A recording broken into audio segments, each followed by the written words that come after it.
നമസ്കാരം. Raf talks ഫുട്ബോളിലേക്ക് ഏവർക്കും സ്വാഗതം. ലയണൽ മെസ്സിയുടെ അമേരിക്കൻ ക്ലബ്ബായ ഇന്റർ മയാമിയുടെ ഈ സീസൺ നേരത്തെ അവസാനിച്ചിരുന്നു. അതായത് MLS പ്ലേ ഓഫിൽ പരാജയപ്പെട്ടുകൊണ്ട് അവർ പുറത്താവുകയായിരുന്നു. അതിന് പിന്നാലെ അവരുടെ പരിശീലകനായ ടാറ്റ മാർട്ടിനോ ആ ഒരു പരിശീലക സ്ഥാനം രാജിവെക്കുകയും ചെയ്തിരുന്നു. വ്യക്തിപരമായ കാരണങ്ങൾ കൊണ്ടാണ് ആ ഒരു പരിശീലക സ്ഥാനത്ത് നിന്നും അദ്ദേഹം പടിയിറങ്ങിയിട്ടുള്ളത്. പകരം അർജന്റീന ഇതിഹാസമായ ഹവിയർ മഷരാനോ പരിശീലക സ്ഥാനത്തേക്ക് എത്തും എന്ന റിപ്പോർട്ടുകൾ നേരത്തെ തന്നെ ഉണ്ടായിരുന്നു. ഇപ്പോഴിത് അക്കാര്യത്തിൽ ഒഫീഷ്യൽ സ്ഥിരീകരണം വന്നു കഴിഞ്ഞിട്ടുണ്ട്. ഇന്റർ മയാമിയെ ഇനി മുതൽ മഷരാനോയാണ് പരിശീലിപ്പിക്കുക. മെസ്സി ഇനി തൻ്റെ മുൻ സഹതാരമായിരുന്ന മഷരാനോക്ക് കീഴിലാണ് കളിക്കുക.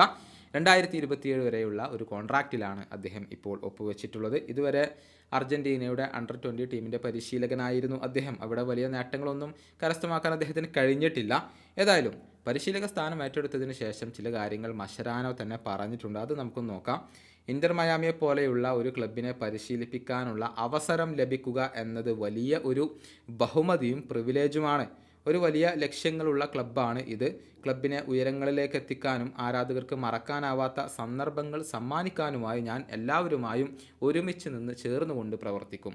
ഇതാണ് മഷരാനയുടെ ആദ്യ പ്രതികരണം വന്നിട്ടുള്ളത്. അടുത്ത സീസണിലാണ് ഇനി ഇന്റർ മയാമി കളിക്കുക. സമീപകാലത്ത് മികച്ച പ്രകടനം നടത്താൻ ഇന്റർ മയാമിക്ക് കഴിയുന്നുണ്ട്. അതിനേക്കാൾ മികച്ച രൂപത്തിലേക്ക് ക്ലബിനെ മാറ്റിയെടുക്കുക എന്ന ഒരു വലിയ വെല്ലുവിളിയാണ് ഈ അർജന്റീൻ പരിശീലകന് മുന്നിലുള്ളത്.